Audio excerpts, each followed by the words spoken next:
उसको तो कह दीजिए कि तई तो करे मत। ये हैदराबाद है और हैदराबाद का हिंदू इतना ताकतवर होना चाहिए कि वो अपने पैसों से कमजोर हिंदू भाइयों को अयोध्या में रामलला का दर्शन कराएगा, भाजपा के चंदों पे नहीं जाएगा। बैरिस्टर असदुद्दीन ओवैसी जी के क़यादत में, उनके नेतृत्व में आज हैदराबाद का हिंदू खुशहाल है, मस्त है और वो जाएगा अयोध्या, दर्शन करेगा अपने दम पर, लेकिन सरकार होगी हमारी। मैं तो इनको सैल्यूट करने आया हूँ कि आपने हमारे हिंदुस्तान को बचाने वाला नेता दिया है। 3 तारीख को इस तेलंगाना से ये नफरती लोग ऐसे गायब हो जाएंगे जैसे गधे के सर से सिंह गायब हो गया था। और एक तरफ हमारा वो आवाम है जो पूरे हिंदुस्तान को आईना दिखाता है कि है मेरे हिंदुस्तानी भाइयों, हिंदुस्तान हो तो नाम पल्ली जैसा हो। क्या मैं समाजवादी पार्टी हूँ?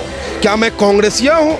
नहीं, मैं ऑल इंडिया मजलिस इत्तेहाद मुस्लिमीन। ये हमसे कहेगी कि हम बी टीम है और सी टीम है और डी टीम है। और कांग्रेस की जहाँ तक बात है, जिसने पूरे हिंदुस्तान को बर्बाद करने का काम किया हो, कोई ऐसा जाति नहीं है, कोई ऐसा धर्म नहीं है जिस धर्मों के साथ, जिस उन जातियों के साथ कांग्रेस ने दोगलापन व्यवहार नहीं किया हो। वो बाबा है तो हम कहा है कि भैया साधु से न पूछो जाति, पूछ लो उसका ज्ञान।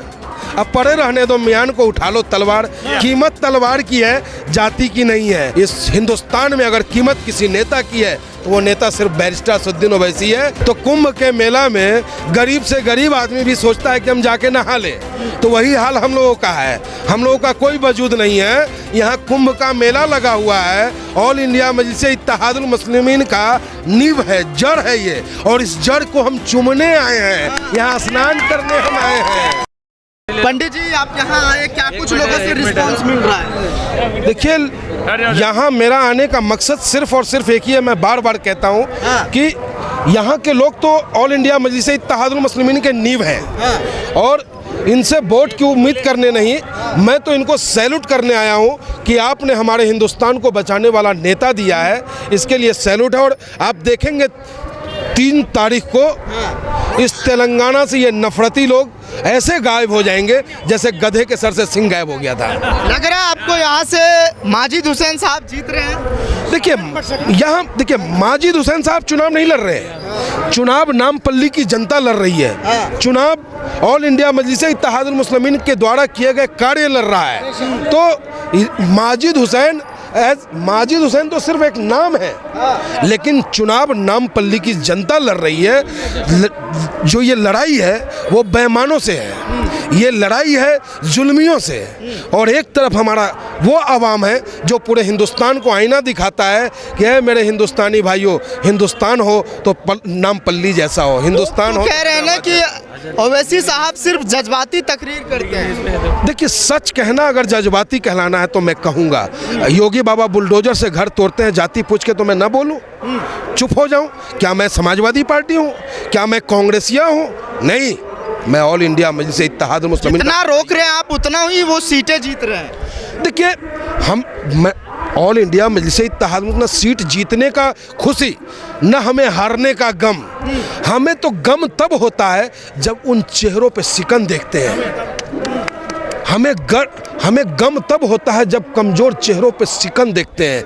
हमें दर्द तब होता है जब कोई माँ हमारी रो रही होती है अपने औलाद के लिए, कोई बेबी, कोई पत्नी जो है बेवा हो जाता है कम उम्र में ही, तब हमारे आंखों से आंसू आता है। नहीं तो वैसे कोई खुशी नहीं, कोई गम नहीं। बस एक ही सोच, एक ही सिद्धांत को लेकर के हम लोग चलते हैं कि लोगों की मदद कर सके, गरीब के बच्चों के हाथों में कलम दे सके और माँ बहनों को सम्मान दिला। आपकी पार्टी पर इल्ज़ाम लगता है कि आपकी पार्टी बी टीम की काम कर रही है, बीजेपी की। भारतीय जनता पार्टी आज किसकी बी टीम बनी है इस नामपल्ली सीट पे, मैं आपसे पूछना चाहता हूँ। भारतीय जनता पार्टी केंद्र में बैठी, ईडी और सीबीआई के दम पे चुनाव लड़ने वाली ये पार्टी, ये हमसे कहेगी कि हम बी टीम है और सी टीम है और डी टीम है। और कांग्रेस की जहाँ तक बात है, जिसने पूरे हिंदुस्तान को बर्बाद करने का काम किया हो, कोई ऐसा जाति नहीं है, कोई ऐसा धर्म नहीं है जिस धर्मों के साथ, जिस उन जातियों के साथ कांग्रेस ने दोगलापन व्यवहार नहीं किया हो। सिर्फ उसे सत्ता चाहिए और कुछ नहीं, सत्ता से उसे प्यार है। हमें सत्ता से प्यार नहीं है और इसकी वानगी तेलंगाना और हैदराबाद की जनता ने देखा है कि हम अगर हमारे नेता ने समर्थन दिया, हमने कोई मंत्रालय नहीं लिया, हमने लोगों का काम किया है। हेमंत बिस्वा शर्मा कह रहे हैं कि अगर हमारी सरकार बनती है तो हम रामलला के दर्शन करवाएंगे। आपकी पार्टी क्या करेगी? उसको तो कह दीजिए कि तय तो करे मत। ये हैदराबाद है, ये हैदराबाद है और हैदराबाद का हिंदू इतना ताकतवर होना चाहिए कि वो अपने पैसों से कमजोर हिंदू भाइयों को अयोध्या में रामलला का दर्शन कराएगा, भाजपा के चंदों पे नहीं जाएगा। बैरिस्टर असदुद्दीन ओवैसी जी के क़यादत में, उनके नेतृत्व में आज हैदराबाद का हिंदू खुशहाल है, मस्त है और वो जाएगा अयोध्या, दर्शन करेगा अपने दम पर, लेकिन सरकार होगी हमारी। कह रहे हैं कि मुस्लिम आरक्षण को खत्म करेंगे। उसके बाप का राज है। कह दिया और हो गया। अरे सरकार तो उन्हीं की है। अरे चमड़ा का मुंह है, बोल दिया। खुद तो दरी बिछा बिछा करके फर्जी कांग्रेसी से आ गया मुख्यमंत्री, यानी कि इमदाद में बना है, भीख में बना हुआ मुख्यमंत्री जमीन से जुड़े हुए नेता को चैलेंज करेगा। अरे छोड़िए भाई, हम लोग जमीन के नेता हैं। क्या ये सब चमचा तमचा का बात करते हैं आप? योगी जी का कल दौरा है यहाँ पर, सजग रहिएगा। वो बाबा हैं तो हम कहाँ हैं? अरे हम वो बाबा हैं। हम ये कहते हैं कि भैया साधु से न पूछो जाति, पूछ लो उसका ज्ञान। अब पड़े रहने दो, मियान को उठा लो तलवार। कीमत तलवार की है, जाति की नहीं है। और आज इस हिंदुस्तान में अगर कीमत किसी नेता की है तो वो नेता सिर्फ बैरिस्टर असदुद्दीन ओवैसी है। आबा बाबा का काम राजनीति हैदराबाद को भागनगर करने आ रहे हैं वो। यहाँ के लोगों का भाग्य चमका हुआ है और हैदराबाद वाले जो है ना, पूरे हिंदुस्तान का भाग्य चमका देंगे। क्या लग रहा है आपको? 9 सीटों पर आपकी पार्टी चुनाव लड़ रही है। आप बिहार से चलकर और गाजियाबाद से चलकर आप आए हैं। क्या कुछ यहाँ पर रिस्पॉन्स लग रहा है आपको? 9 सीटें जीत रहे हैं आप। हम बार बार आपसे एक ही बात कह रहे हैं कि यहाँ चुनाव यहाँ की जनता लड़ रही है।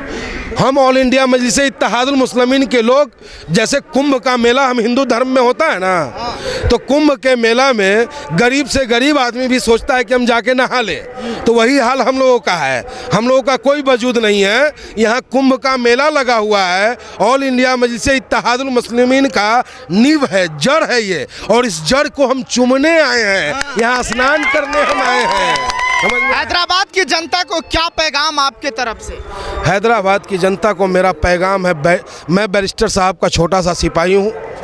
दर्द बहुत है सीनों में और ये दर्द मैं समझता हूँ पूरे हिंदुस्तान को है। इसलिए आप सभी लोग आने वाली 30 तारीख को आपका एक एक वोट पतंग को जाए, और ये पतंग को नहीं जाएगा, ये आपके बच्चों के भविष्य के मुस्तकबिल को मजबूत करने का होगा, भाईचारा और एकता के लिए होगा, गंगा जमुना तहजीब को बचाने के लिए होगा।